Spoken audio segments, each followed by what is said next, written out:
Hi friends, this is Babu Mom from Babu's Kitchen. வாங்க இன்னைக்கு ஒரு சூப்பரான எக் பிரிஞ்சி எப்படி செய்யறதுன்னு பார்க்கலாம் வாங்க. இந்த மாதிரி நீங்க செஞ்சு கொடுங்க, கண்டிப்பா குழந்தைங்க விரும்பி நல்லா சாப்பிடுவாங்க.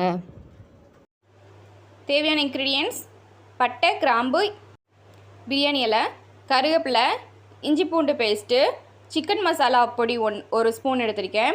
ஒரு பெரிய வெங்காயம், ஒரு பெரிய தக்காளி, 4 முட்டை. வாங்க இப்போ எக் பிரிஞ்சி பண்ணிரலாம். ஸ்டவ் ஆன் பண்ணி pan வச்சு எண்ணெய் விட்டுக்கலாம். எண்ணெய் காஞ்சிருச்சு. இப்போ பட்டை கிராம்பு சேர்த்துக்கலாம். வெங்காயத்தை சேர்த்துக்கலாம். இப்போது நம்ம மனசில் இருக்க எல்லா பாரமும் இறங்குற மாதிரி நல்லா வதக்குன்னு வதக்கி எடுத்துக்கோங்க. வெங்காயம் வதங்கிருச்சு. இதோட இஞ்சி பூண்டையும் கருவேப்பிலையும் சேர்த்துக்கலாம்.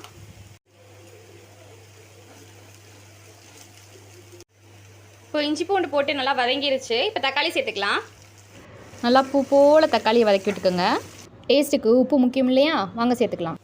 வெங்காயம் தக்காளி எல்லாம் நல்லா வதங்கிடுச்சு. இப்போ சிக்கன் மசாலா சேர்த்துக்கலாம்.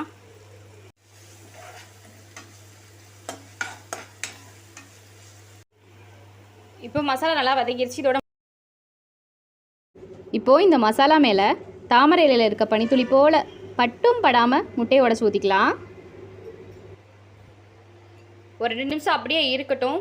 லிட் போட்டுக்கலாம். இப்போ 1 டைம் லைட்டாக கிண்டி விட்டுக்குங்க.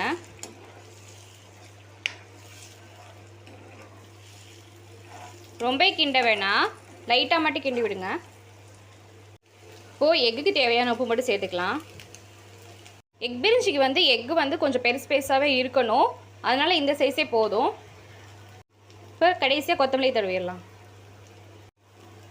அவ்வளோதான் ஃப்ரெண்ட்ஸ், எக் பிரிஞ்சி ரெடி. இந்த எக் பிரிஞ்சி வீட்டில் ட்ரை பண்ணி பார்த்துட்டு எப்படி இருக்குன்னு கமெண்ட் பண்ணுங்கள். தேங்க்யூ ஃபார் வாட்சிங்.